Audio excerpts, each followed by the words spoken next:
you can actually have a proper appreciation of, of what I'm talking about.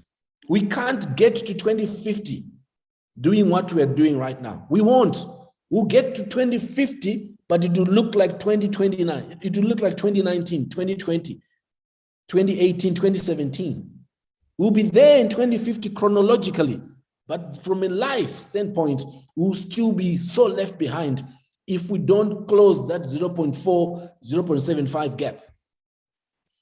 And I'm talking to you because the responsibility is with you. Higher Life Foundation, we are saying we're investing in you because you are the leaders, not of tomorrow, but of today, because you cannot be a leader of tomorrow when you're not doing the right things today, because tomorrow, if you then wake up and you want to be a leader, all you do is you look for opportunities for appointment and then you call yourself a leader. You go and harass people in communities, make them follow you, make them do that, grab this from them, do that from them, look for political connections. That is not leadership. The leadership that we talk about is that you put your master plan today, you invest the minimum 30 hours to master plan, and then you start working that master plan, knowing that you are fighting against 0.4, knowing that there are schools there that are going to need your leadership, not tomorrow, but today. Let's move ahead and see what this is actually telling us. So if you then compare, the high income economies and so for us, we are in the low income. So that's the lower of the three bars there. That's the lower one, the longer one. So you can actually tell that what makes us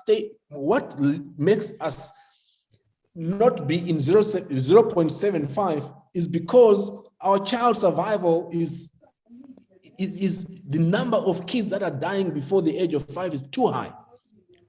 That's the first blue, part of the bar. The longer part of the bar is saying that the expected years of school, we're not even spending enough number of years going to school.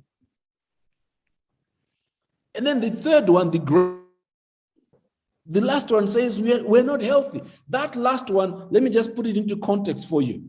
So that I saw somebody wrote a comment that they're provoked. Let me provoke it even further. Do you know that Zimbabwe under the age of 5, between 30 and 40%, which is between 3 or 4 of those children, they are stunted. Okay, they are stunted, and the condition called stunting, what it basically means is that you have not been fed properly, especially in the first 1,000 days of life. From the day you were born to the time you get to about 3 years old, you have been starved. You have eaten too much starch and very little proteins. Your brain for development requires a whole lot of protein. You have been deprived that. Some of us on this platform, we actually come from those environments where we actually had a stunted first 1,000 days of life. And the problem with stunting is that poverty of brain development, there is no catching up. So we've got 40% of our nation, that is people that had poor brain development, and which explains some of the challenges that we have in our communities.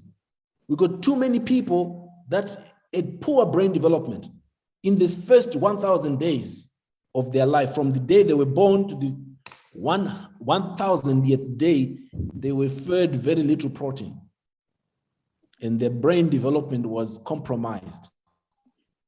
Participation in communities, because adult life is a challenge. It won't take us into prosperity. We need to reduce the number of children that are born stunted. There are nations that have got 0 stunting.